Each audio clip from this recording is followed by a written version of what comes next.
Bismillahirrahmanirrahim. Esselamu Aleyküm değerli izleyenler. Bu haftada Rehber Gündem programıyla karşınızdayız. Yine gündemin öne çıkan sıcak başlıklarını konuşacağız. Tabii gündemin sıcak başlıkları çok, ancak en fazla öne çıkan ekonomi. Halkın gündemi ekonomi olunca diğer gündem başlıklarına oranla daha baskın oluyor. Çünkü son zamanlarda halkın alım gücü oldukça düştü. Dar gelirlinin, asgari ücretlinin, emeklinin derdi, çilesi her geçen gün daha fazla büyüyor. Önemli değerli bir konuğum var bu akşam. Hüdapar Seçim İşlerinden Sorumlu Başkanı Sayın Avukat Mahmut Şahin Beyefendi ile gündemi değerlendireceğiz. Mahmut Bey, yayınımıza hoş geldiniz. Hoş bulduk Olcay Bey. Hayırlı yayınlar, hayırlı akşamlar diliyorum. Sağ olun, teşekkürler, Allah razı olsun. Tabii gündemin sıcak başlıkları var, iç ve dış gündemde öne çıkan başlıklar var. Tümünü konuşmaya çalışacağız. Az önce de ifade ettim, ekonomi gündemi baskın. Halkın gündemi ekonomi olduğu için bizler de elbette ki ekonomiyi konuşuyoruz. Tabii dış gündeme dair de bazı konularda değerlendirmelerinizi isteyeceğim. Ona yönelik de sorularım olacak. Özellikle Bosna Hersek'te yaşanan gerilim, Sırpların oluşturmuş olduğu tehditkar durum, buradaki son durumu konuşacağız. Polonya-Belarus sınırında göçmenlerin sıkışıklığı var. Binlerce göçmen her iki ülkenin sınırı arasında sıkışmış vaziyette. Yine oradaki göçmenlerin yaşamış olduğu dramı da aktarmaya, değerlendirmeye çalışacağız. Bununla da ilgili sorularım olacak. Dış gündeme dair dünyada açlık sorunu her geçen gün büyüyor. Özellikle pandemi döneminde bu sorun çok daha fazla büyüdü. Yine bunu da konuşacağız. Ekonomiyle başlayalım. Ekonomiyi konuşuyoruz.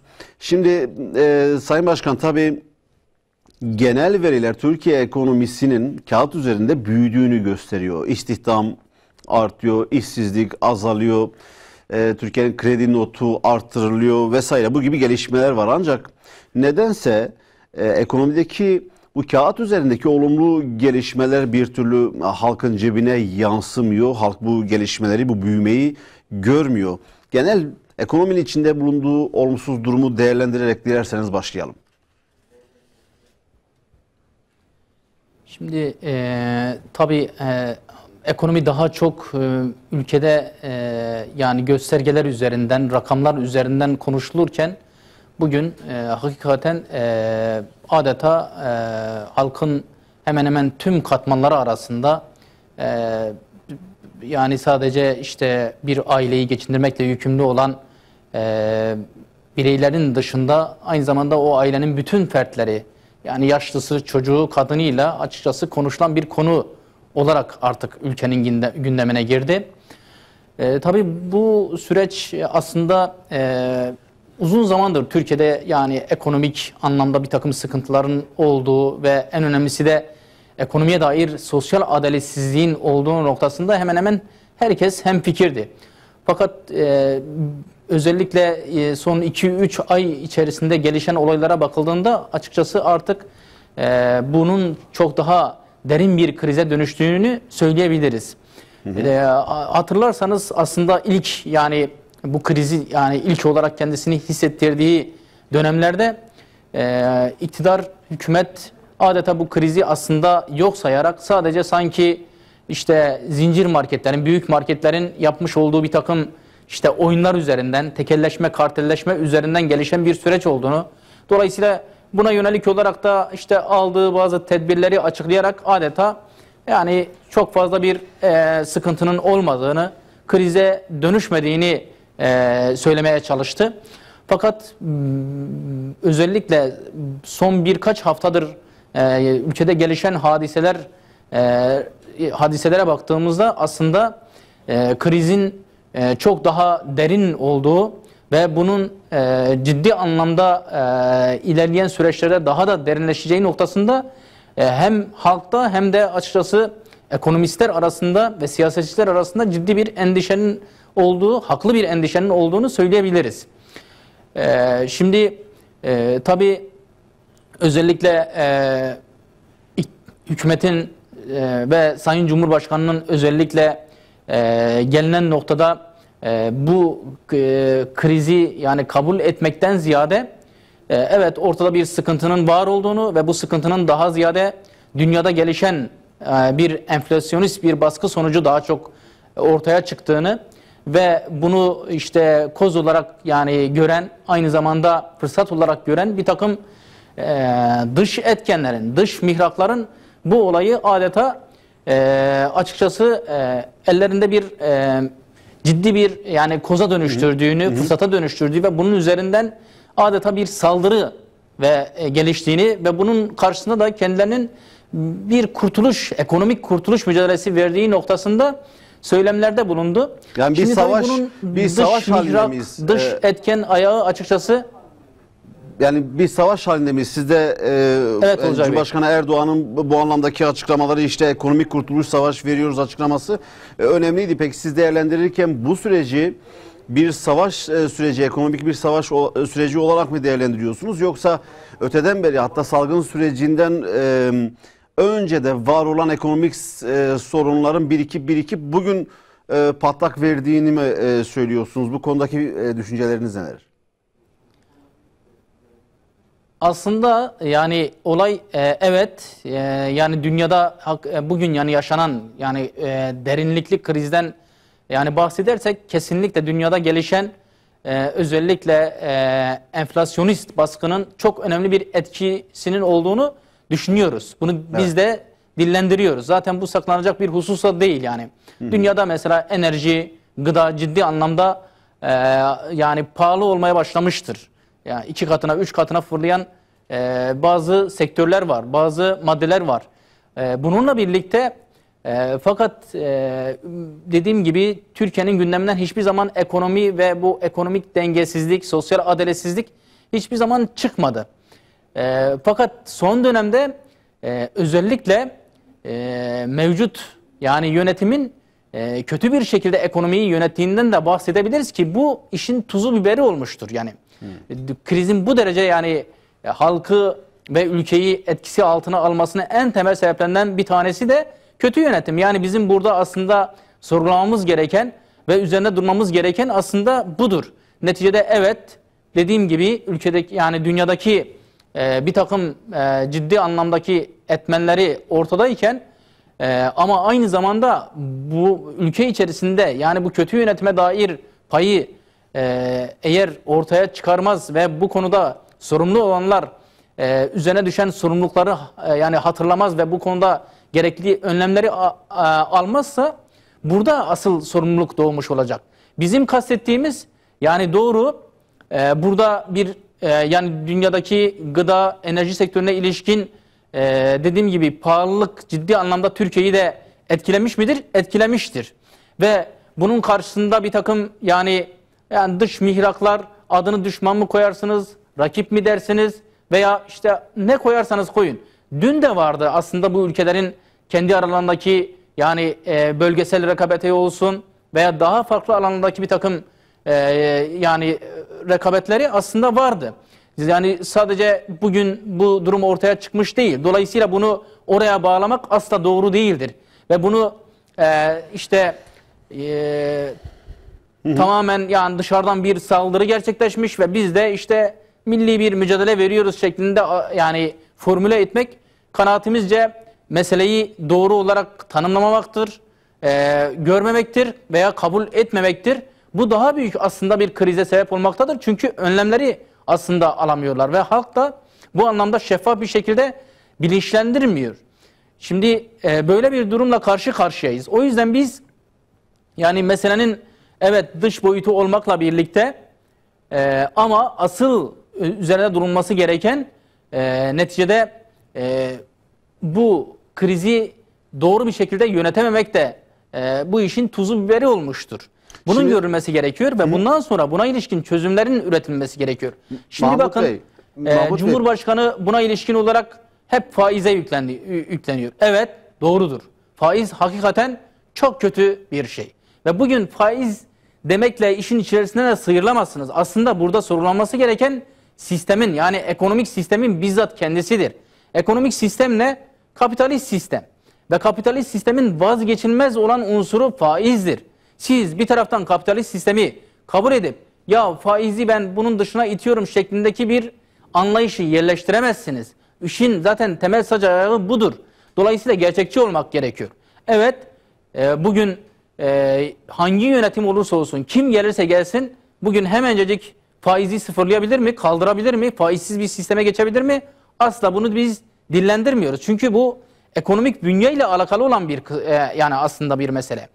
Ama bunun alabildiğince düşürülmesi ve sonuçta da perspektif olarak, yani bir öngörü olarak, bir tasavvur olarak faizsiz bir ekonomiye geçişin açıkçası adımları atılabilmelidir.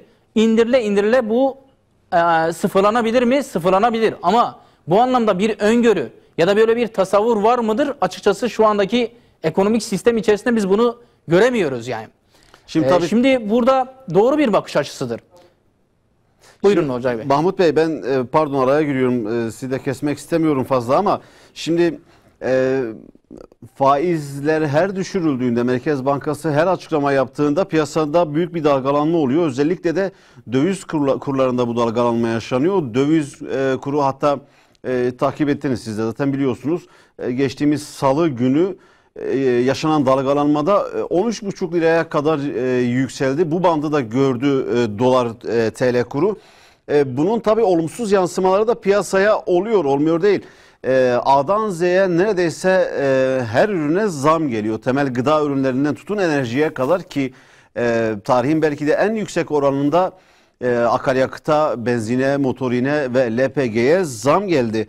TL'de değer kaybı her geçen gün azalıyor. Bunun olumsuz yansımaları elbette ki halka yansıyor.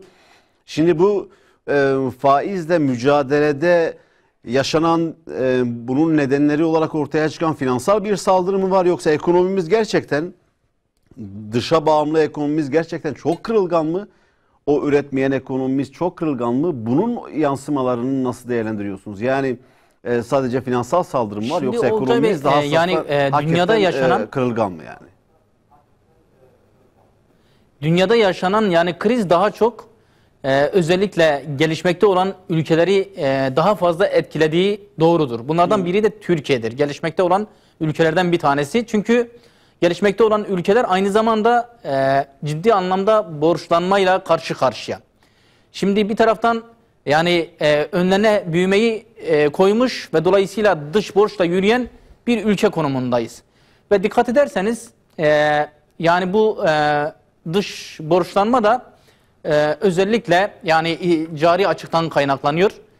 Özellikle yani ithalatın yani fazla olması ve yani bugün üretimimizin önemli girdilerinin ithalat kaynaklı olması ve dolar bazlı olması, dünyada doların yükselmesi, Türkiye'de işte faizin indirilmesiyle birlikte başlangıçta bir yani kur üzerinden bir baskı oluşuyor mu? Oluşur.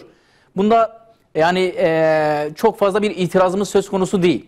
Ama bununla birlikte özellikle ülke kaynaklarının yani bütün bunlar yani görülmesine rağmen hala öncelikler sıralaması içerisinde yani bir harcamaya tabi tutulmamış olması ve en önemlisi de daha çok işte ülkenin büyümesi üzerine, rakamlar üzerinden yani bir takım çalışmalar yapılıyor ki burada yani halk aslında orta sınıf, özellikle yani alt sınıf zaten hiç dikkate alınmıyor. Orta sınıf da yani son dönemlerde ciddi anlamda bir ekonomik krizle karşı karşıya ki yani burada dolayısıyla ekonomik büyümenin işte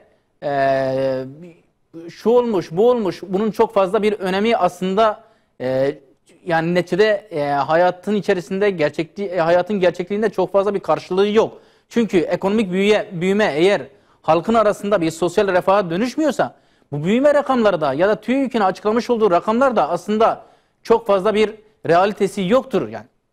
Evet. Yani şimdi biz burada tabii yani dediğim gibi meseleyi biraz sistemsel olarak yani ele almazsak bu meselede aslında kısır döngüyü yaşamış oluruz. Bakın bu konuda aslında hakikaten Bediüzzaman'ın bu riba konusunda özellikle tabii o dönemde yaşamış olduğu dönemde ciddi anlamda çatışmalar var. Bir taraftan yani komünizm kasırgası altında, bir taraftan da kapitalizm daha yeni doğuyor ve adeta aslında iki sistem doğmuş oluyor. Bakın ben aslında Bediüzzaman'ın bizzat kendi tabirleriyle bir konuya değinmek istiyorum. Kendisine soruluyor. Deniliyor ki alem neden karışık ve çatışma içerisinde? Yani şu alemin ihtilali nedendir diye soruluyor Bediüzzaman'a. Bediüzzaman sayin sermaye ile mücadelesidir. Yani emekle sermayenin mücadelesindendir şu andaki dünyadaki karışıklık der. Acaba ikisini barıştırmak çaresi yok mudur? Tekrar Bediüzzaman'a sorulur. Evet, vücubu zekat, hürmeti riba ve karz-ı hasen bu yani şartların sulhunu sağlar. Diyor ki zekatı eğer siz vacip olarak görürseniz, farziyetine inanır ve bunu toplumsal hayatın içerisine yerleştirirseniz ilke olarak. İkincisi de ribayı, faizi haram kılarsanız ve karz-ı haseni de ki merkeze alırsanız orada bu çatışma son bulur. İşte şu riba taşını altından çeksen diyor, en önemli cümlesi hakikaten dikkate alınması gereken cümlesi şudur ki, şu riba taşını altından çeksen şu zalim medeniyet kasrı çökecektir. Şu medeniyet sarayı çökecektir. Aslında mevcut sistem, yani kapitalist sistem faizin üzerine oturmuş bir saray gibi gözükür. Bu faizi çektiğiniz anda bu medeniyet çökecektir. Şimdi burada tabii aslında hatta bazı hükümet yetkilileri ilginç açıklamalar yaptılar. Yeni bir süreç başlatıldığını ve bu yeni sürecin de kendi içerisinde ciddi anlamda bir risk barındırdığını söylediler. Şimdi birkaç ay sonra aslında bugün uygulanan politikaların sonuç vereceğine ilişkin bazı açıklamalar, beyanatlar var. Açıkçası burada hükümet ciddi anlamda bir risk almış. Ve çıkış yolu olarak da son derece aslında keskin bir viraj almaya çalışıyor. Ama bu virajı alabilecek mi? Açıkçası toplum da endişe içerisinde ve ekonomistler de endişe içerisinde. Neden? Çünkü bahsetmiş olduğunuz zamlar, hayat pahalılığı işte bir defa, iki defa gerçekleşmiyor.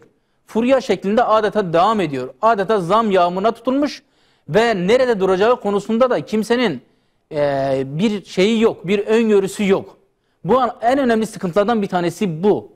Yani gerçekten bu da uygulanan politikaların nedenli, gerçekçi olduğu, belli parametreleri olan bir politika mı, yoksa gerçekten ne yaptığını bilinmeyen bir politika mı izleniyor? Bu anlamda ciddi endişeleri var.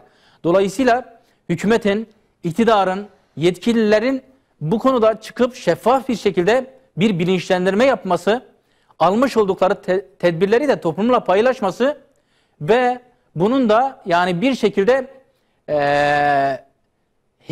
hesap edilebilir, sorgulanabilir bir pozisyona getirilmesi gerekiyor. Peki Toplumun Mahmut Bey. en önemli şu anda beklentisi bu. Peki Mahmut Bey, o zaman izleyicilerin, özellikle kamuoyunun da hele de asgari ücretlerin beklediği, merakla beklediği konu 2022 asgari ücretin ne olacağı, hangi oranda zam yapılacağı meselesi. En baskın sıcak gündem bu diyebiliriz. 1 Aralık'ta ilk komisyon toplanacak. Asgari ücreti belirleme komisyonu hem hükümetten yetkililerin hem işverenden hem de işçileri temsil eden sendikalardan oluşan komisyonun ilk toplantısı 1 Aralık'ta. Çalışma ve Sosyal Politikalar Bakanı Vedat Bilgin bu toplantıların 1-2 haftayı geçmeyeceğini söyledi. 2 haftada asgari ücreti netleştireceklerini ifade etti. Hatırlarsanız önceki dönemlerde ay sonuna kadar, Aralık ayının sonuna kadar pazarlıklar devam ediyordu. Asgari ücret meselesinde Hüdapar hangi noktada duruyor? Asgari ücret meselesini nasıl değerlendiriyor? Sizce asgari ücret ne kadar olmalı? Ki 4.000 lira talep eden de var, 5.000 lira talep eden, 7.000 lira talep eden sendikalar bile var, siyasi partiler de var. Bu anlamda sizin de fikrinizi, doğrusu kamuoyu merak ediyor. Hüdapar'ın asgari ücret meselesine bakışı ne? Olcay Bey, asgari ücret meselesi Hüdapar'ın yani bugün gündemine aldığı bir mesele değil. Gerçekten Hüdapar olarak biz özellikle memlekette var olan sosyal adaletsizlik yani problemine özellikle dikkat çekiyoruz. Birçok açıklamamızda siz de mutlaka takip etmişsinizdir. Evet. Çünkü asgari ücretli dediğimiz kesim aslında bu toplumun önemli bir kesimini yani oluşturmaktadır. %40-50'lere varan aslında bir kesim asgari ücretten doğrudan beslenen veya yani dolaylı bir şekilde asgari ücretinin ailesi olarak nitelendirdiğimiz kesimden oluşuyor. Dolayısıyla asgari ücretin bu denli yani toplumu daha doğrusu ilgilendiren, toplumun önemli bir kesimini ilgilendiren bir başlık olması gerekirken bugün memlekette yani işte her yılın sonunda böyle çok kısır döngü şeklindeki bir takım görüşmeler üzerinden ve hakikaten son derece imkanların alabildiğince kısıtlandığı şartlarda yani belirlenmeye çalışılıyor ki biz bunu kabul etmiyoruz. Biz sosyal adaletsizliğin probleminin çözümü noktasında en önemli ayağının asgari ücret olduğunu düşünüyoruz. Çünkü asgari ücret zaman zaman Genel Başkanımız Sayın Zekeriya Yapıcıoğlu da bu konuya özellikle dikkat çekiyor ve basının da özellikle bu açıklamalar basının da yani gündemine girdi. Orada özellikle asgari ücret tanımının yeniden tanımlanması gerektiği noktasında bir vurgusu var. Ki bizim parti programımızda da bu var. Asgari ücret tanımlanırken işçinin bizzat kendisi sadece ama sadece kendisi üzerinden bir tanım geliştirilmiş. Yani o işçinin sadece kendisinin zorunlu olan ihtiyaçlarını karşılayan bir ücret olarak tanımlanmış. Biz Hüdapar olarak diyoruz ki asgari ücretin tanımı değiştirilmelidir. Asgari ücretin içerisinde işçinin kendisiyle birlikte aynı zamanda eşi ve çocukları da alınmalı. Onların da zorunlu ihtiyaçları bu tanımın içine konulmalıdır. O zaman rakam değişecektir. Evet, belki istediğimiz yani ölçüde olmayabilir ama en azından yaşanılabilir, insanca yaşanabilir bir seviyeye gelecektir diye düşünüyoruz. Diğer taraftan her senenin sonunda aslında enflasyon yani dikkate alınarak asgari ücret belirlenmeye çalışılıyor ki bakın bugün işte en son açıklanan enflasyon %19.8 olarak açıklandı. Evet. Şimdi bu aslında TÜİK'in yani verileri dikkate alınarak açıklanan bir enflasyon ki halkın pazarda ya da okulda, çarşıda, marketteki enflasyonu değildir. Enflasyon bunun çok üzerinde. Bunu herkes yani aslında zaman zaman dillendirmekle birlikte yetkililer de bunu kabul ediyor zaten. Hatta yani bağımsız bazı kuruluşlar enflasyonun %60'a dayandığını söylüyor ki bizim de açıkçası edindiğimiz yani son dönem zamları da dikkate aldığınızda açıkçası bu rakamı çok rahatlıkla bulduğunu söyleyebiliriz. Dolayısıyla bakın bugün Almanya'da enflasyon %4 civarında, 4-5 aralığında seyrediyor. Almanya asgari ücretliye yaptığı zam oranı nedir biliyor musunuz Olcay Bey? Ne? %25. %25. Yani %4 enflasyonun olduğu yerde %25 zam yapılmış. Bugün Türkiye'de eğer %60'a varan bir enflasyon varsa siz yani bunu dikkate aldığınızda yani aslında yapılması gereken zamı çok net olarak gösteriyor. Şimdi, dolayısıyla burada biz yani bir Sayın rakam Şahin, telaffuz etmekten ziyade özellikle efendim Sayın Şahin, şimdi ben şurada bir araya gireyim. Tabii izleyicilerden de kimisinden de mesaj geliyor. Şöyle ki, şimdi bir izleyicimiz diyor ki tekrar ben mesajını göreyim, yanlış aktarmayayım. Diyor ki Ocak ayında 2021'in Ocak ayında dolar kuru 6 lira. Şu an dolar kuru 12,5 lirayı bulmuş vaziyette. 2020'nin Aralık ayında 2825 liraya çıkarıldı asgari ücret. Hemen ardından dolar değerlendirmesini yapıyor. Şimdi bu karşılaştırmayı da yaparsak yani %100'ün üzerinde dolarda bir artış var. Sadece dolarla endekslediğinizde asgari ücretten geriye pek de bir şey kalmadığını görüyorsunuz. Sembolik bir ücrete dönüşmüş. Daha asgari ücret vatandaşın cebine girmeden havada buharlaşıp gidiyor.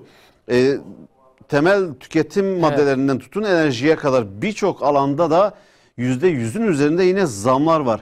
Bu oranlar değerlendirilerek asgari ücret komisyonu adım atmalı diye izleyicilerin tabii değerlendirmeleri de var. Kesinlikle yani normal ekonomik şartlarda yani bu bahsedilen Yani neresinden tutarsanız, dolar üzerinden, altın üzerinden, yumurta üzerinden, soğan üzerinden, patates üzerinden, işte enerjiye geldiğimizde elektrik, akaryakıt üzerinden, nereden değerlendirirseniz değerlendirin, %100'ün üzerinde bir yani şeyin zammın olması noktasında hemfikiriz. Açıkçası bu konuda yani dediğim gibi burada bir rakam telaffuz etmekten ziyade bugün özellikle hem o sosyal adaletsizliği giderme adına hem de yani bırakın işte yoksulluk sınırı, açlık sınırının çok çok altında kalan bir ücretten bahsediyoruz. Bugün işte bazı partiler açıklama yaptı. 4.000'in altında olmaması lazım. 5.000'in altında olmaması lazım gibi rakamlar. Kesinlikle yani bu anlamdaki rakamlar dahi bahsetmiş olduğumuz şeyleri karşılamıyor. Yani o zamlara karşılık çok fazla da bir şey ifade etmiyor. Bunu çok net olarak görmek lazım. Ama bir taraftan da şu gerçekliği de görmek gerekiyor. Biz Hüdapar olarak bunu söylerken ülkenin yani gerçekliğini dikkate alıyoruz. Bir taraftan işverenler, bir taraftan da yani bir tarafta da işçiler var. Bir tarafta da devletin kendi yani imkanları var. Burada asgari ücretten devlet özellikle bu dönemde, hazine bu dönemde işvereni de işçiyi de mutlaka desteklemelidir. Burada doğrudan bir destek yani asgari ücrete bir destek sağlanmalıdır. En önemlisi vergiden kesinlikle ama kesinlikle arındırılmalıdır. Devlet artık asgari ücretliden vergi alma şeklindeki bir uygulamadan kendisini çıkarmalıdır. Diğer taraftan sigorta kısmı ciddi anlamda işvereni zorlamaktadır ki bu anlamda da devletin bir desteğinin olması gerekiyor. Ve aynı zamanda işverenin verdiği bir yani ücretle beraber devlet doğrudan işçiye bir destek sağlamalıdır. Asgari ücretli bir destek sağlamalıdır. Yani bu ekonomik krizin içerisinde, bu kadar derinleşen bir ekonomik krizin içerisinde devlet eğer yani bütün imkanlarını bu anlamda seferber etmezse ciddi anlamda bir ekonomik krizle beraber sosyal bir buhran da bizi bekliyor. O yüzden bu konu yani ciddiyetle ele alınmalı. Bütün imkanlar bu konuda seferber edilmelidir. Ve bu bize aslında sosyal adaletsizliği de toplum arasında var olan sosyal adaletsizliği de giderme noktasında önemli bir fırsat da sunmuş bulunmaktadır. Ben inanıyorum ki bu konuda hem işveren yani işveren yetkilileri olsun, sendikaları temsilcileri olsun hem de işçi sendikalarının temsilcileri olsun hem de hükümet bu konuda ciddi bir adım atacağı noktasında bir beklentimiz var ve toplumun da ciddi anlamda bir talebi var. Evet. Şimdi tabii ekonomiyi konuşmuşken toplumun farklı kesimlerinin elbette ki farklı beklentileri var. Asgari ücretlerin sorunlarını, onların beklentilerini konuştuk. Tabii hayat pahalılığı toplumun birçok kesimini yakından ilgilendiriyor, etkiliyor. Beklentilerden bahsetmek gerekirse özellikle de emeklilikte yaşa takılanlar ve 3600 ek gösterge meselesi var. Doğrusu Hüdapar'ın da hem emeklilikte yaşa takılanlar hem de 3600 ek gösterge bekleyenler hakkındaki düşüncesini onu da öğrenmek istiyoruz. EYT'lilere farklı zamanlarda hükümet tarafından sözler verildi ancak somut bir gelişme yaşanmadı. 2022'de EYT'lilerle ilgili bir adım atılacağı belirtiliyor. 3600 ek gösterge hakkında da ama 3600 ek gösterge ile ilgili ilk etapta öğretmenlerin bu düzenlemeden faydalanacağı belirtiliyor. Tabii kamuoyu bu konuya tepkili. Tüm meslek kurumlarının, kamudaki tüm meslek kurumlarının 3600 ek göstergeden faydalanması gerektiği üzerine sizin EYT ve 3600 ek gösterge meselesine bakışınız ne? Olcay Bey bu konuda Genel Başkanımız açıklama yaptı. O açıklamalarda Sayın Zekeriya Yapıcıoğlu özetle yani EYT bugün sorun mudur? Sorundur. Bir defa bunu kabul etmek lazım. Ama açıkçası mevcut iktidar bunu bir sorun olarak görme noktasında ortak bir dil daha geliştirmiş değildir. Öncelikli olarak bir defa sorunları görmezden gelen bu anlayışın terk edilmesi gerekiyor. Sadece yani bu ekonomik problemlerle ilgili, EYT ile ilgili, 3600 ek gösterge ile ilgili değil. Daha farklı siyasal sorunlarla da ilgili olarak son dönemlerde yani bulunan en böyle işte sırlı açıkçası formül sorunu görmezden gelmek. Bu sorunu daha çok derinleştiriyor. Bakın daha düne kadar işte Kürt meselesi yoktur, Kürt meselesini biz çözdük diyenler çok yakın bir zamanda bir takım fikir ve düşünce özgürlüğü kapsamında bir takım paylaşımlar üzerinden insanların tutuklandığı, gözaltına alındığı, bir kavramı kullanmaktan dolayı gözaltına alındığı, Kürdistan kavramı kullanmaktan dolayı gözaltına alınan insanlardan bahsediyoruz. Şimdi bu meseleyi yani görmezlikten gelen tavrın, anlayışın bizi getirdiği noktayı yani göstermesi açısından bu örneği verdim. Aslında ekonomik problemlerle ilgili olan ya da işte farklı kesimleri ilgilendiren EYT'liler gibi farklı kesimleri ilgilendiren problemlerle ilgili de hükümetin aslında takınmış olduğu şu tavrı asla doğru bulmuyoruz. Bu sorun yoktur. Ya da yarım ağız bu sorunu kabul etmek asla doğru bir yaklaşım değildir. Bir defa biriken bir sorun olduğunu kabul etmek gerekiyor. Burada ciddi anlamda yasa çıktığı zaman şartlarını, emeklilik şartlarını taşımış olanları da geçmişe dönük olarak etkileyen bir yasadan bahsediyoruz. Anladım. Şimdi dolayısıyla yasa çıktığı zaman bir mağduriyet oluşturmuş mudur? Oluşturmuştur. Ve devam ede gelen süreçte de bu sorun katlanarak büyümüştür. Ve ciddi bir beklenti, bir talep de oluşmuş mudur? Oluşmuştur. Dolayısıyla siz bunu görmezlikten gelemezsiniz.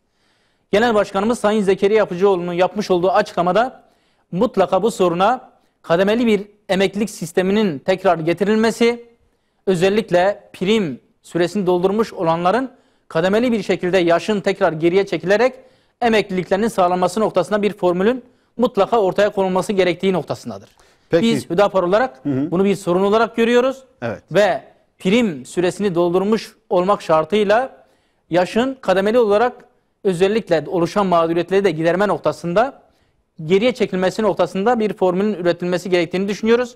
Zaten gerçi kendi içerisinde çelişkili olsa da yer yer birbiri içerisinde tezatlık oluştursa da hükümet yetkilileri tarafından da zaman zaman bazı açıklamalar oldu.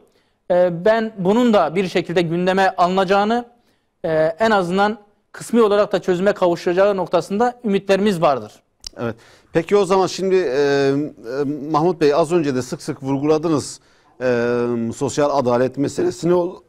Pardon. O zaman şunu da sormak isterim. Sosyal adalete ilişkin bugün devleti, ülkeyi yönetenlerin problemli bir yaklaşımı olduğunu ifade ederek eleştirilerde bulundunuz.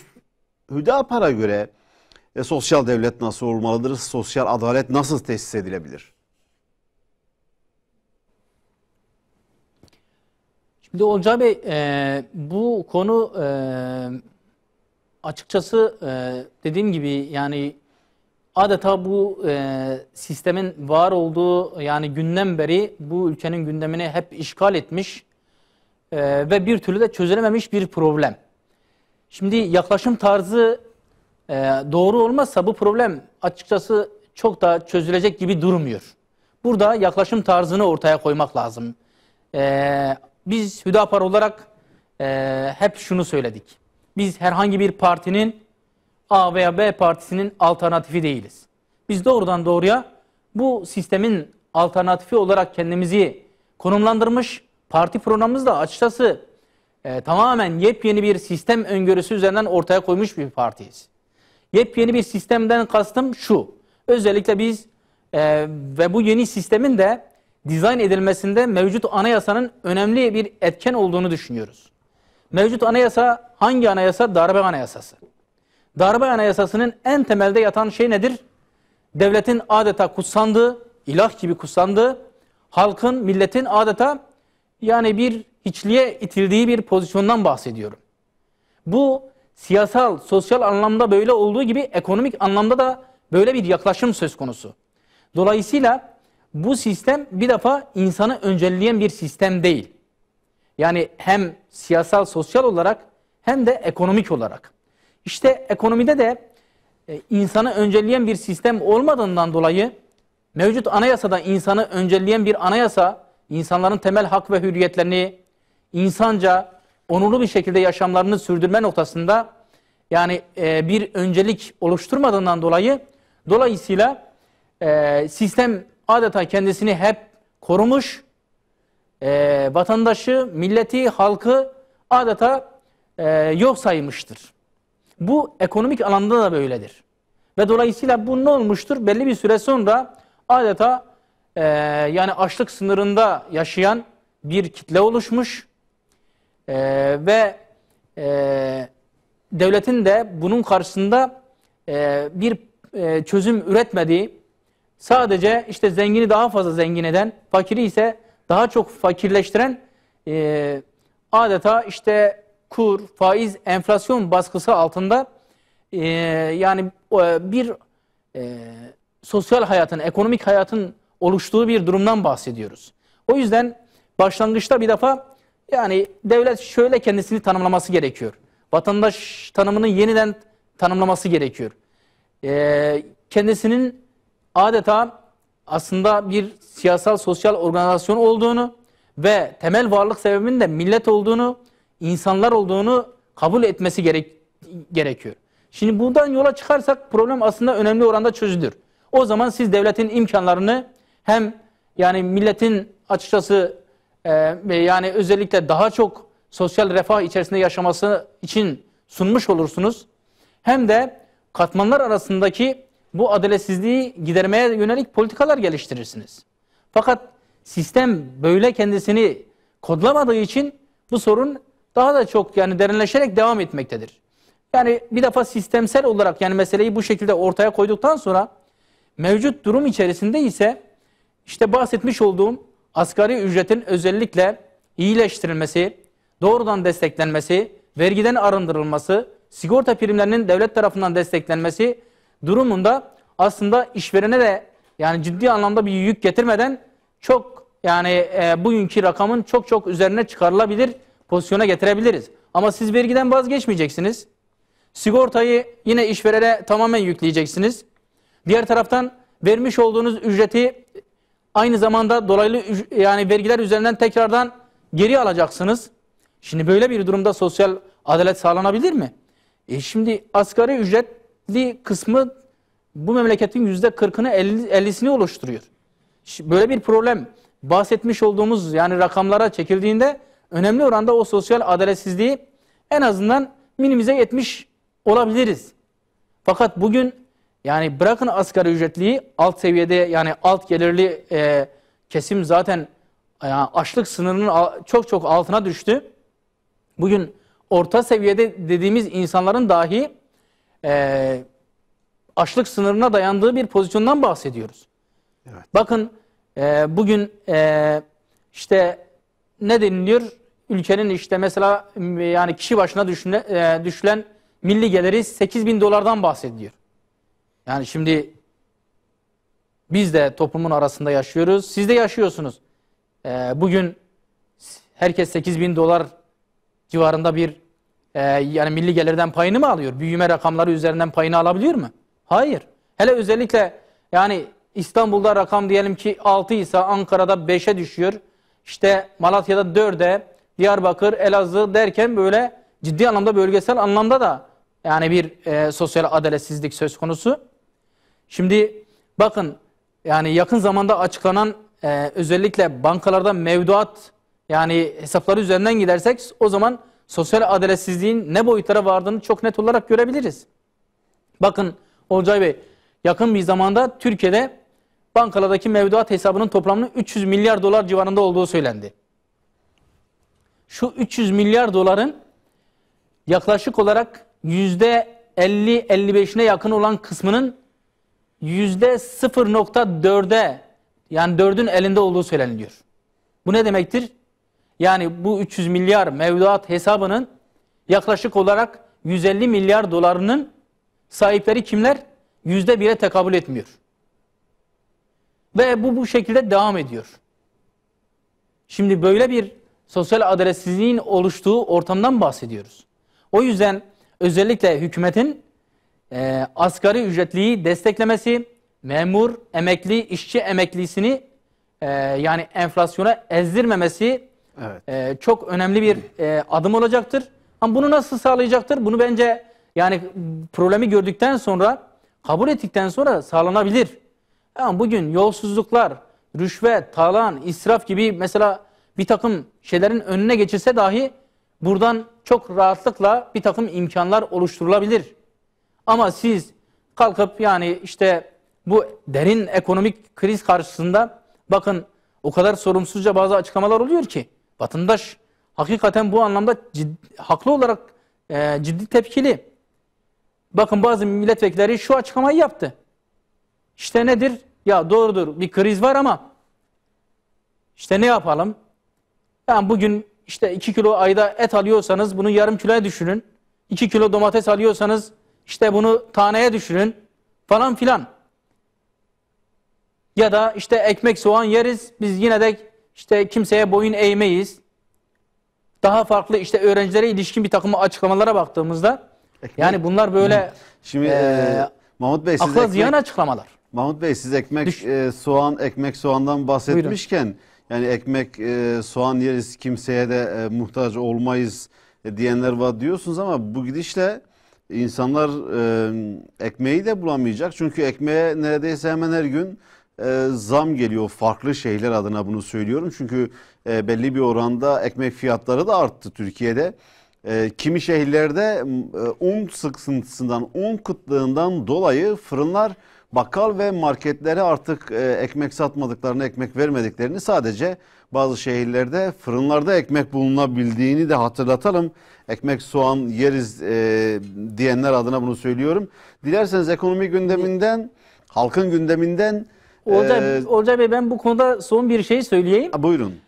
Şimdi hakikaten yani milletimiz son derece vefalıdır. Sağduyuludur. Yani zorluklara katlanmayı biliyor. Fakat burada başta eğer bir problem varsa katlanması gereken bugün devletin yani yönetim kademesinde olanlardır. Siz bunu göstermediğiniz müddetçe hele özellikle israf olacak, yolsuzluk olacak, bir de üstüne üstlük yani böyle akla ziyan açıklamalar olacak. Sonradan milletten fedakarlık bekleyeceksiniz. Yani bu asla kabul edilebilecek bir durum değildir. Dolayısıyla herkesin ama özellikle yönetimde olanların daha yani sorumlu bir dil, üslup kullanması son derece önemlidir. Bakın ekmek dediniz. Şimdi bu krizin en önemli mesela şeylerinden bir tanesi de belki bilmiyorum ayrı bir başlık olarak konuşacaksak yani stokçuluk. Evet. Yani stokçuluk üzerinden bugün ciddi anlamda bu bahsetmiş olduğumuz kriz derinleşiyor ve zamlar belki çok daha farklı boyutlara varıyor. Bunu kabul ediyorum. Ama şunu da görmek lazım. Bakın biz hep şunu söylüyoruz. Hüdapar olarak şunu söyledik. Çiftçi bu memleketin hazinesidir. Hazinenizi nasıl koruyorsanız çiftçinizi de koruyacaksınız. Bakın bugün çiftçi, buğday üreticisi ne yaptı biliyor musunuz Olcay Bey? Ben rakamları size vereyim. Buyurun. Ekmeklik buğdayı 2250 TL'den verdi piyasaya. Makarnalık yani buğdayını ise 2450 civarından verdi. Ama yakın zamanda bunlar yani gerçekleşti. Daha dün TİGEM bir ihale açtı. Ve TİGEM'in yapmış olduğu ihalede 5218'den yani ekmeklik buğday ihale edildi. 5218. Bakın 2250 çiftçi piyasaya kendi ürününü verdi. TİGEM ise ihalede 5218'den verdi. Makarnalık buğdayını ise 5320 üzerinden verdi. Yani %100'lük bir artışla. Yani böyle bir anlayışta çiftçiyi siz nasıl koruyacaksınız? Çiftçi nasıl zarar etmiyor? Bir de çıkıp ya çiftçi zarar eden çiftçi mi var söyleminde bulunuyorsunuz. Evet tabii yani ekonomi... Burada hakikaten özellikle üretici ürettiği malı sattıktan sonra tekrardan bir üretim aşamasında kesinlikle satmış olduğu malı yani özellikle üretemiyor. O yani maliyetlerde. Diğer taraftan mevcut mesela işte gerek ilaç sanayisinde olsun, gıda sanayisinde olsun farklı sektörlerde de mal satışından dolayı aynı malı bugün işte satıcı yerine koyamıyor. Dolayısıyla bu ciddi anlamda aslında o satıcıların bir yerde sermayelerin de ciddi anlamda küçüldüğünü yani gösteriyor ki belli bir süre sonra bunun aslında yansımaları çok daha farklı olabilir. Peki Tabii ekonomi gündemini burada biraz noktalayalım. Aslında ilk programımızın ilk bölümünün neredeyse tamamen ekonomiyi konuşmuş olduk. Ekonomi dışında da elbette ki önemli gelişmeler var, sıcak gelişmeler var gündemin arasında. Biraz da siyasetin gündemini konuşmak istiyorum doğrusu. Siyasetin gündeminde de erken seçim tartışmaları var. Vaktime bakıyorum. Tabii ilk bölüm için 1-2 dakikam kaldı. İsterseniz birkaç cümleyle kısa bir değerlendirme yapın. İkinci bölümde tekrar devam edelim. Erken seçimle ilgili muhalefet özellikle iktidara baskı yapıyor. Ana muhalefet partisi başta olmak üzere erken seçim çağrıları var. Ancak gerek Cumhurbaşkanı Erdoğan gerek Cumhur İttifakı'nın ortağı MHP'nin Genel Başkanı Devlet Bahçeli kesinlikle erken seçimi olmayacağını seçimler için 2023'ün Haziran ayına işaret ettiler. Birkaç cümleyle başlayın. Aradan sonra tekrar devam edelim bu konuya. Olcay Bey, yani dünden daha fazla seçime yakınız diyebiliriz. Erken seçim demekten ziyade öne alınmış bir seçim muhtemelen gerçekleşme olasılığı daha da çoğalıyor. Daha da artmaktadır diyebilirim. Bunu belki reklam arasından sonra açabiliriz. Peki o zaman bir ara verelim. Aradan sonra devam edelim. Değerli izleyenler, saat başına tekrar burada olacağız.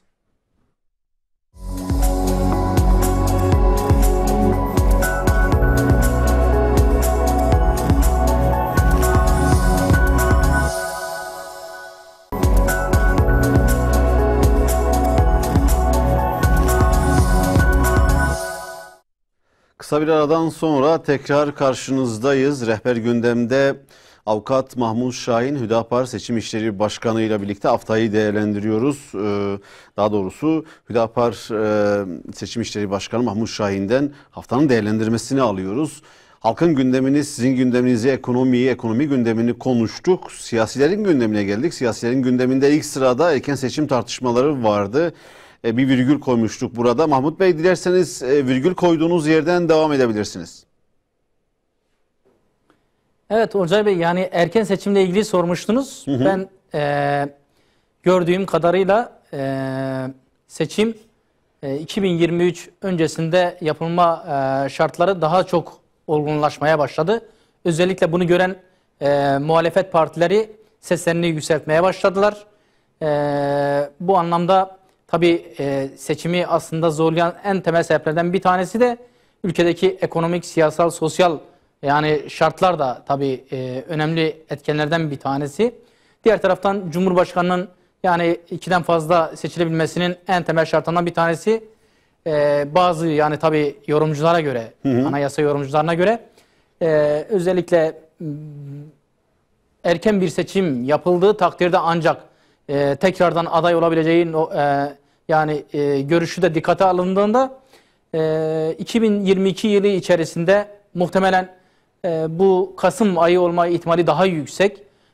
Öne alınmış bir seçim. Erken seçim, çünkü artık açıkçası bu kadar süre geçtikten sonra erken seçim demek de çok doğru düşmemekte. Evet. Öne alınmış bir seçimden seçimle karşı karşıya kalabiliriz diye düşünüyorum. Tabii bir diğer gündemin bir diğer önemli meselesi de son zamanlarda artan toplumsal şiddet olayları son birkaç yıldır ve pandemi sürecinde özellikle çok daha sıklıkla görmeye başladık. Ancak toplumsal şiddet olaylarını konuşurken son zamanlarda siyasilerin dil ve üslubunu da konuşur olduk. Çünkü siyasilerin ötekileştirici, kutuplaştırıcı, ayrıştırıcı dil ve üslubunun toplumda, sokakta farklı yansımalara neden olduğunu biliyoruz. Bu anlamda sizin düşünceleriniz neler? Olcay Bey, bu toplumsal şiddet olayı kanaatimce ciddi anlamda manipüle edilen ve bir takım aslında tabiri caizse şer güçlerin bir takım projelerini uygulamak yani üzerinden adeta algı oluşturmak istediği alanlardan bir tanesi. Evet, şiddet bu toplumun bir gerçeğidir. Erkeğiyle, kadınıyla, çocuğuyla, yaşlısıyla ciddi anlamda yani soruna dönüşmüş müdür? Dönüşmüştür. Fakat burada dikkat ederseniz gözden kaçırmaya çalışılan bir husus var. Bu şiddeti işte kadın üzerinden okuyan, sayısal olarak okuyan, daha farklı bir takım dediğim gibi bazı projeleri aslında payanda kılmak üzerinden okuyan kesimler bu şiddetin hiçbir şekilde sebeplerine eğilmemektedir. Asıl konuşması gereken konu bu değil midir aslında? Bu şiddeti doğuran sebepler nelerdir? Bakın ben size çarpıcı olması hasebiyle bir veriden bahsedeceğim. Buyurun. Bugün kadına yönelik şiddet ve cinayet olaylarının temel sebepleri nelerdir? Bu konuda bir istatistik bilgi vereceğim. Kadınlara yönelik cinayetlerin %60'ı. Bakın bu rakamları aklımızda tutalım. %60'ı. Saldırıların herhangi bir darp ya da işte daha farklı sebepten kaynaklanan saldırıların %40'ı kadınlara yönelik. Özellikle çok konuşulan bir konu olması hasebiyle bunu söylüyorum. Kadınlara yönelik tecavüz ya da cinsel saldırı girişimlerinin %33'ü. Sebebi nedir biliyor musunuz? Sebebi alkol ve uyuşturucu kullanımı. Kimse bunu konuşmuyor. Bu toplumsal şiddetin ve toplumsal şiddetin önemli kullanılan bir tanesi olan kadına yönelik şiddet. Hakikaten kadına yönelik şiddet var mıdır? Vardır. Ama genel olarak bir şiddet sorunu var mıdır? Vardır. Kadına yönelik şiddeti de dediğim gibi sebepleri üzerinden okuduğumuzda bahsetmiş olduğumuz cinayetlerin %60'ı, saldırıların %40'ı, tecavüz ve cinsel saldırı girişimlerinin %33'ünün temel sebebi alkol ve uyuşturucu kullanımı. Şimdi siz bu sebebi görmezseniz, bu sebebi okumazsanız bu sorunun çözümünü sağlayamazsanız ve bu sorun daha da büyür gider. Çok farklı sebepleri olmakla birlikte ama asıl sebeplerinden bir tanesi aslında bu sorunu görmezlikten gelmek. Hatta alkol ve uyuşturucuya dair önlem almayı bırakın, onları teşvik eden bir takım uygulamalardan bahsedebiliriz. O yüzden bu şiddet sorununun mutlaka sebeplerine inilmesi ve eğitim müfredatı dahil olmak üzere işte televizyon kanalında yayınlanan dizilerdir, filmlerdir ve benzeri bir takım uygulamalar dikkate alındığında ben inanıyorum ki bunun sebepleri mutlaka görülecektir ve çözüm üretilecekse bunun üzerinden çözüm üretilecektir. Tabii siyasetçilerin dil ve üslubu konusunda da bunun yansımalarının nasıl olduğu, şiddet olaylarıyla nasıl bir ilişki kurduğunu da konuşmakta fayda var. Evet, toplumsal şiddetin sorunları muhakkak konuşulmalı, doğru tespitlerle çözümler üretilmeli. Ancak malumunuz Bolu Belediyesi'nin, CHP'li Bolu Belediyesi'nin son zamanlardaki bazı uygulamaları, Belediye Başkanı Tanju Özcan'ın bazı ifadeleri, açıklamaları ki 2 gün önceydi, daha 3 gün önce Bolu Belediyesi Meclisi'nin almış olduğu bir kararla yabancı, tırnak içerisinde ifade ediyorum bu kelimeyi, özellikle göçmenler veya mülteciler olarak isimlendirilen halk kitlelerini, kesimlerini, ki bunlar Müslüman bizim kardeşlerimiz, onun da altını çizelim. Bu insanların Bolu'da kalmasını istemiyoruz. Eğer burada kalacaklarsa evlendiklerinde 100.000 lira para ödeyecekler. Su faturasını ödeyeceklerse bunu dolar bazından, kur üzerinden ödeyecekler gibi açıklamalar var ki bunlar pratik olarak uygulanmaya da başlandı meclis kararıyla birlikte. Bunu nasıl değerlendiriyorsunuz? Göz göre göre olan ve gerçekten şimdi bir tarafta Sayın Kılıçdaroğlu'nun açıklamaları var. Helalleşme. Neyle helalleşme? Geçmişte yapılan bir takım hatalarla ilgili, yanlışlarla ilgili kabullenme ve buna dair bir helalleşme ile ilgili açıklamaları var. Ama diğer tarafta da aylardır Bolu Belediyesi'ni konuşuyoruz. Neyle gündemde? Mültecilere açık bir şekilde düşmanlık yapmakla. İnsanlığa karşı ayrımcı, nefret dilini kullanmakla ilgili konuşuyoruz. Ve sonuçta hızlarını alamadılar, yetmedi. Bir takım biliyorsunuz daha önceden alınan kararlar vardı. Şimdi de aynı mültecilere yönelik olarak, özellikle mültecilere sığınmacı ve mülteci konumunda olan kendisini sağlama almış olan yabancılarla ilgili olarak da değil diyor. Nedir? Oturum izni, geçici oturum izni almış olanlara yönelik olarak işte bir taslak getirildi mecliste ve mecliste de oy çokluğuyla kabul edildi. Şimdi yani bir tarafta helalleşmeden bahsedeceksiniz. Bir taraftan da partinizin bir belediyesi kalkacak. Açık bir şekilde ya savaştan bu denli ağır bir takım bombardımandan kaçmış olan insanlara karşı, sıradan insanlar da değil bunlar. Turist olarak bu memlekete Genel Başkanımız Sayın Zekeriya Yapıcıoğlu'nun dediği gibi turist olarak gelmiş olan insanlar değil. Bombardımandan, savaştan kaçmış olan insanlar. Ve ciddi anlamda orada işte kimileri eşini, çocuğunu, annesini, babasını kaybetmiş. Evleri başlarına yıkılmış olan insanlar. Ve hala savaşın çok ağır bir şekilde devam ettiği bir coğrafyadan bahsediyoruz. Böyle bir ortamdan gelen insanlara karşı bu denli ayrımcı, düşmanca bir tavır sergileyeceksiniz. Ama sadece bunu basit bir takım işte parti içi disiplini, yani o da göstermelik olarak yani işletmeye çalışacaksınız. Burada kesinlikle aslında bilinçli bir tavır vardır. Ama yani biz çift sözümüz de hükümete, yani göz göre göre bu denli düşmanlık yapan, hatta aslında burada yani saymamız gerekiyor. Türk Ceza Kanunu anlamında açık bir şekilde halkı kin ve düşmanlığa tahrik etmek, nefret ve ayrımcılık suçlarını düzenleyen madde, diğer taraftan anayasanın hakeza eşitlik gibi daha farklı uluslararası sözleşmeleri de hiçe sayan ve ağır suçları aslında bir yerde yani işleyen bir belediye başkanından bahsediyoruz, belediye meclisinden bahsediyoruz. Şimdi bu yani göre göre gelen bir yani durumken İçişleri Bakanlığı dahi sadece bir soruşturma açmakla yani bir beyanatı var. Adalet Bakanlığı'nın hakeza işte Cumhuriyet Başsavcılığı'nın sadece soruşturma açmış olduğu pozisyondan bahsediyoruz. Halbuki bu denli ağır suç işleyen ve toplumun yani özellikle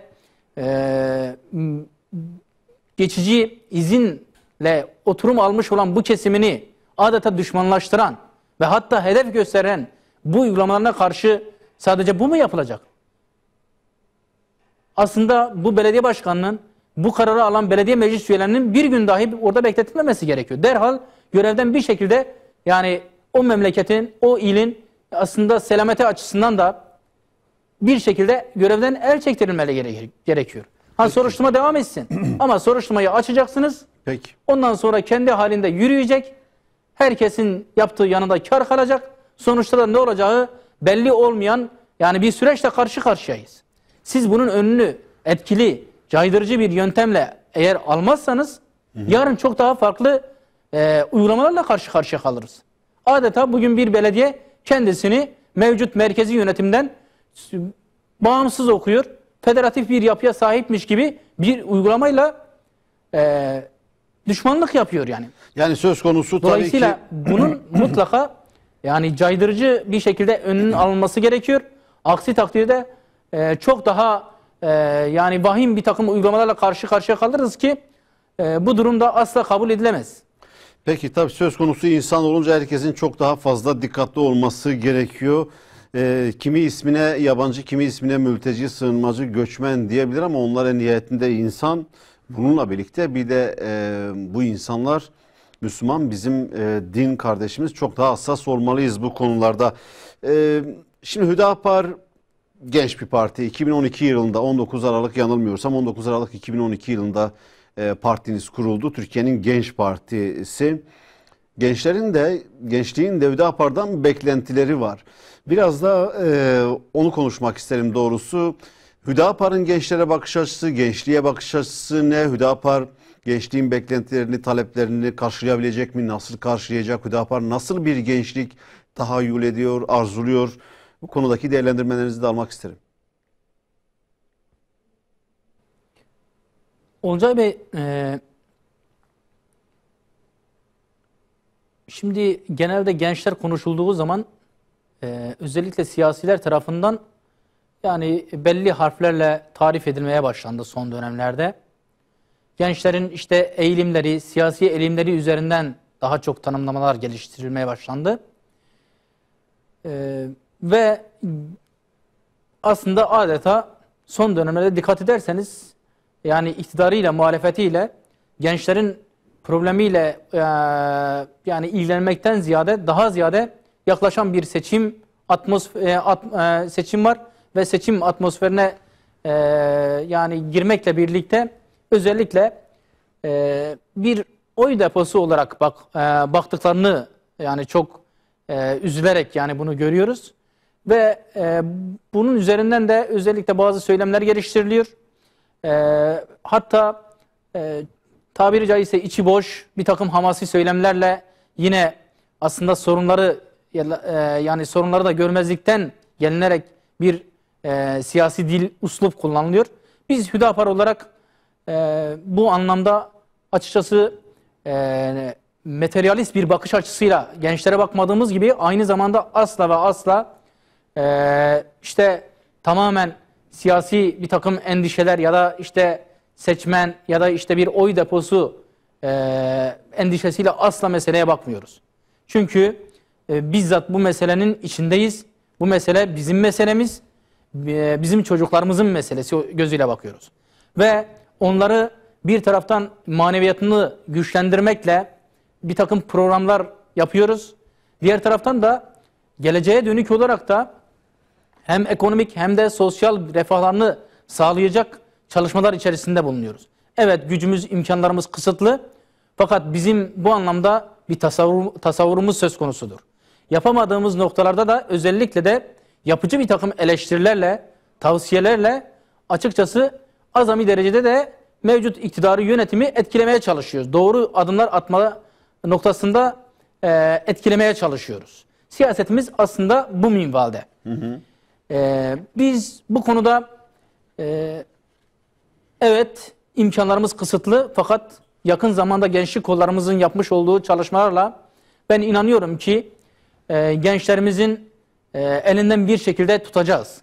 Ve gençlerle birlikte bu ülkenin yani gerek ekonomik gerek sosyal gerek sosyal sorunlarıyla ilgili olarak da ben önemli bir takım mesafeler kat edeceğimizi düşünüyorum. Peki biraz da Genel Başkanımızın bu anlamda sorulan bir soruya verdiği cevapla aslında yetinmekte fayda görüyorum. Buyurun. Son cümleler olarak yani gençlikle Buyurun. ilgili olarak.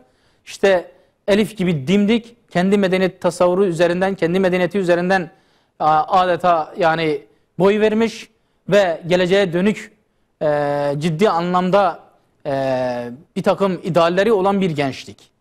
Hakikaten bu anlamda tabii ki var olan sorunlarını yani işte görmezlikten gelerek sadece bir gelecek perspektifi sunmak doğru olmamakla birlikte aynı zamanda doğru bir gelecek de ortaya koymak gerektiğini düşünüyorum. Fakat mevcut yani siyaset kurumu içerisinde yer alan partilerin bunun çok çok uzağında olduğunu görebiliyoruz. Peki o zaman gündemin bir diğer önemli sıcak başlığına da geçmek istiyorum. Vaktimi de tasarruflu kullanmak istiyorum. Birleşik Arap Emirlikleri Veliaht Prensi Muhammed bin Zayed El Nahyan geçtiğimiz günlerde Türkiye'ye geldi. Birçok başlıkta özellikle de ticari anlaşmalar yapıldığı 10 milyar dolarlık doğrudan yatırım yapıldığı ifade ediliyor. Türkiye ve Birleşik Arap Emirlikleri arasında yeni bir sayfa açıldığı ifade ediliyor. Aynı zamanda Birleşik Arap Emirlikleri İran'la da anlaşmada, bazı konularda anlaşmada bulundu. İran Dışişleri Bakan Yardımcısı Ali Bakiri hatta şu açıklamayı yaptı. Birleşik Arap Emirlikleri ile ikili ilişkilerde yeni bir sayfa açmak konusunda anlaştık ifadelerini kullandı. Türkiye, İran, Birleşik Arap Emirlikleri arasında yeni bir süreç başladı. Biraz da dış gündeme dair bu konuyu da değerlendirmenizi isterim. Buyurun. Olcay Bey, tabii hem dünyanın yaşamış olduğu ekonomik kriz hem bölgesel anlamda farklı bölgelerde gelişen işte siyasal bir takım krizler, devam eden bazı savaşlar tabii ülkeleri böyle sadece bir yerde durdurmuyor. Yani hayat, siyasal hayat, sosyal hayat çok değişken. Dolayısıyla ülkelerin de dış politikası bu anlamda son derece yani değişken olmasının kadar doğal bir şey olamaz. Bu değişkenlik gösterecektir. Şimdi tabii haklı olarak kamuoyu bunu dile getiriyor. Birleşik Arap Emirlikleri aslında hem bölgede en önemlisi de 2010 yani aslında Temmuz darbesinde Türkiye'deki darbenin önemli faillerinden biri olarak gösterildi. Yetkililer bu konuda açıklamalar yaptılar. Ve darbenin hem bizzat faili ve finansörü olduğu noktasında açıklamalar yapıldı. Diğer taraftan Orta Doğu, yani İslam coğrafyasında, özellikle İslam coğrafyasında birçok savaşın aslında tetikleyicisi konumunda. İsrail ve ABD politikalarının taşıyıcısı konumundaydı. Son zamanlarda ABD'nin özellikle İslam coğrafyasından kısmen yani çekilmek zorunda kalması, daha çok Asya'ya yönünü çevirmesi durumunda bir yerde aslında Muhammed Bin Zayed yani vekil olarak da tayin edildi denilebilir. Yani ABD politikalarının taşıyıcısı konumda olması hasebiyle. Şimdi tabii bütün bunlarla birlikte değerlendirildiğinde hakikaten son derece kaygan bir zemin ve muhataplarımızın da çok işte güvenilir olmadığını söyleyebiliriz. Bununla beraber özellikle tabii yapılan bir açıklama var. İşte özellikle 10 milyar dolarlara aşan bir fon aktarımından bahsediliyor. Fakat bunun karşılığında ne gibi siyasal sosyal anlaşmalar yapılmış, tırnak içinde tavize verilmiş, bu konu çok net değil. Yani neticede ülkeler evet kendi çıkarlarını ne kadar yani koruyabilirse bunun üzerinden dış politika geliştirir, doğrudur. Ama her şey çıkar değildir. Bugün biz Hüdapar olarak özellikle adaletin öncelenmesi gerektiğini ve coğrafyada özellikle Kudüs meselesinin öncelenmesi gerektiğini ve Müslümanlara yönelik olarak düşmanlık yapan kesimlerin, devletlerin ya da işte ABD'nin, emperyalizmin adeta politikaların taşıyıcısı konumda olan devletlere karşı son derece dikkatli bir politika güdülmesi gerektiğini düşünüyoruz. Bu anlamda yeni bir gelişme, dolayısıyla bunun yani ayrıntıları nedir, sonuçları ne olacak? Biraz süreci açıkçası yakından takip etmek gerektiğini düşünüyoruz. Peki Mahmut Bey, tabii ben programın girişinde bir başlıktan daha bahsetmiştim. Özellikle Polonya-Belarus sınırında yaşanan göçmen kriziyle ilgili binlerce insan orada iki sınır arasında sıkıştığını, yığıldığını biliyorsunuz. Birkaç cümleyle bu konu hakkında da yorumunuzu, değerlendirmenizi almak istiyorum. Programın da sonuna geldim. O anlamda tasarruflu cümleler kurarsanız iyi olur. Buyurun. Olcay Bey, aslında Belarus'taki olay yeni bir olay değil. Tabii mülteciler konusunu çok yakıcı bir şekilde, çok daha hazin bir şekilde önümüze koymuş bir olay. Orada işte Polonya üzerinden Avrupa'ya geçiş yapmaya çalışan bir mülteci topluluğundan bahsediyoruz. Önemli ölçüde bu mültecilerin yani önemli bir kısmı Kürdistan bölgesinden gitmiş Kürt kardeşlerimiz. Bir kısmı Afgan, İranlı, Suriyeli. Burada aynı kavmin aslında çocukları olarak, aynı coğrafyanın çocukları olarak, aynı dinin müntesipleri olarak bu durum bizim açımızdan tabii ki çok daha can yakıcı bir durum. Orada yaşanan problem aslında adeta bizim yaşadığımız bir probleme dönüşmüş durumda. Burada Avrupa'nın mülteciler konusundaki ikircikli tavrı çok net olarak ortaya çıkıyor. Bugün işte özellikle Cenevre Sözleşmesi'nden yani yola çıkarak şunu söyleyebiliriz ki yani iltica hakkı, sığınma hakkı özellikle savaş, kriz yaşamış olan bölgelerden göç eden insanların en tabii hakkıdır. Bugün evrensel ilkelerin en evrensel ilke, en büyük evrensel ilkelerden bir tanesi bu. Fakat bugün AB, Avrupa Birliği ülkeleri bugün mülteciler konusunda açıkçası ne kadar yani özellikle insan hakları konusunda ne kadar duyarsız olduklarını, kaldı ki bu mülteci sorunun aslında temel başat faktörlerinden bir tanesi Avrupa'nın bizzat kendisi. Fakat kapılana dayanmış olan bu insanları işte tel örgülerle, duvarlarla çok daha vahim bir takım yani önlemlerle engellemeye çalışıyorlar ki hakikaten bu meselenin bir an önce yani çözüme kavuşturması ve o bariyerlerin ortadan kaldırılarak bu insanların sağlıklı bir şekilde güvenli bir bölgeye götürülmesi artık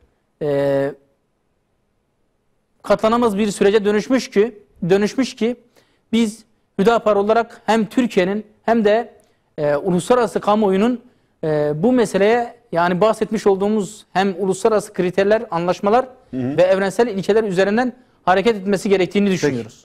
Peki. Mahmut Bey çok teşekkür ediyoruz. Vakit ayırdınız, davetimizi kabul ettiniz, kırmadınız bizleri. Yayınımıza önemli katkılar sundunuz. Bir kez daha çok teşekkür ediyorum sizlere. Ben teşekkür ediyorum. Hayırlı akşamlar diliyorum. Sağ olun, hayırlı akşamlar. Değerli izleyenler, Rehber Gündem'de bu haftaki konuğumuz Hüdapar Seçim İşleri Başkanı Avukat Mahmut Şahin'di. Gündemin öne çıkan sıcak başlıklarını başta ekonomi olmak üzere konuşmaya çalıştık. Umarım verimli bir program olmuştur. Önümüzdeki hafta farklı bir konuk ve konularla tekrar karşınızda olmak umuduyla Allah'a emanet olun.